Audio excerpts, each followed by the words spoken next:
Wow, can you believe it's already the last day of 2019? All in all, I think a pretty good year, right? There's plenty of ups and downs along the way, but in reality, it was a good year for us. I hope it was a good year for you. We tapped into this daily financial news, which I still enjoy, love doing every day. So that's cool. I was collecting a bunch of kind of financial updates for the day, and it's going to be a short day on the market. Consumer confidence was up. They're going to sign the trade bill on the 15th. Consumer confidence was down slightly in December. And then an article crossed my viewing called the top 10 financial resolutions of the year. And, it caught my attention. I read it and then I read it again. And I couldn't figure out why, but it started out annoying me and then it made me mad. So I thought what I would do is kind of go through their top 10 list. I think two of them are decent and the other eight are just pure signs of consumerism. And there are bigger challenges and choices each of us face. But let's go through the list. Let's talk about it. And then at the end, I will give you a real quick top 10 list from my perspective. I thought about this for less than 5 minutes, so I'll share my top 10 at the end. Again, aimed at this channel, but we'll see what you think. I'm sure if I thought about this more, I could create a different list, but I think it's already better than what we're about to go through. So, according to the talking heads on TV, this is the top 10 financial resolutions many of us are about to set and then break. But let's talk about the two that I liked. First is increase your savings. They said save more. Great. Save more is fancy two words. They don't really talk about how much or how. I think they should have done a much better job of talking about what to cut, what to think about, why save more, all of those things. And then the other one that I give them a pass on is create a personal budget. Again, kind of platitudes and stuff that frankly, we should teach in high school. I'll give you that. But again, not really meat on the bone. Why? What are we tracking for? What are we looking for? There wasn't really any meat on the bone. But those are the two that I give a pass on or go, okay, I get it. You could have done a better job of helping people, but let's move forward. So the next eight, pure consumerism. Only doing this because we're a consumer economy. Some of these are frankly insulting, I think, but let's go through them. Improve your credit score. Okay, why? Right? Are you trying to get more debt? Are you trying to lower interest rates on existing debt? I mean, what are you trying to do? I mean, higher credit scores, always better, but why is that a financial resolution? Pay off credit card. Okay, consumerism. Most people do that and then they charge it right back up again. We've got to focus on behavior, not just paying off past ills.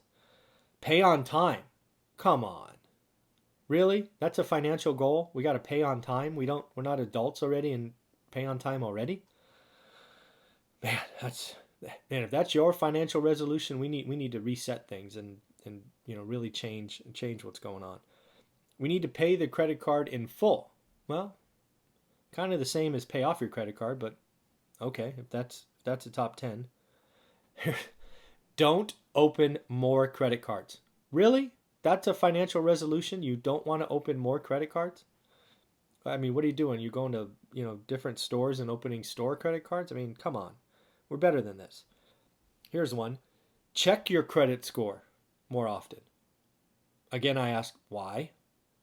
What's the purpose of that? Do we want to see it go from 650 to 680 and feel better, or 700 to, I don't know, whatever it is? That's weird. Then the next one is check your credit report more often. Again, why? I mean, this is all consumerism. We're just all of these are just help me be a bigger, badder, more efficient consumer. And this is coming from investing news sites. It was just so bad. And then the last one, sign up for a credit report. Oh, just get another charge coming your direction. So I think 8 of these 10 financial resolutions, which are again the top, are, yeah, they're insulting. I don't know what else to tell you. I hope nobody watching this channel really has those 8. Or if you do have them, you have others around it. The 2 at the top, save more. You got to give a pass there. I mean, I wish there was more meat on the bone. And then create a personal budget. Those were close enough to being decent advice. But here you go. Here's the 10 that I created in a moment of frustration, right? So this was like 90 seconds. Step 1, review your position at work. Right? There's an old saying that, if unemployment rises and your neighbor loses their job, it's a recession. But if you lose your job, it's a depression. So the first thing I want you to do is I want you to look at your position at work. I want to make sure you think you're in a stable position. There's no risk. There's no company won't cut product lines, or you're at a stable position, because everything we do in 2020, if you lose your job, it's out the window.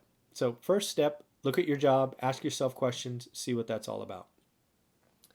Step 2, now that you're sure your job is secure and all of that, what are things you could do during your day job, right? I call it 8 to 6, to earn more money, right? Are you in a commission-based plan where you have the options? Are you on a bonus plan? Can you ask for more work? Can you do overtime? I don't know your position, but look for ways to maximize the return on your time from 8 to 6, right? You got to bust your butt. I'm not here telling you to quit your job and go flip houses or wholesale houses. That's not what this channel's about. We worked our butt off for 15 years and kept buying more and more rentals, hence the name One Rental at a Time. But to do that, you've got to increase your income. So what can you do to increase your income from 8 to 6? Next, I want you to track your spending for a month. And then I want you to classify it, if not every day, pick a day a week and go through the list and simply list out need versus want.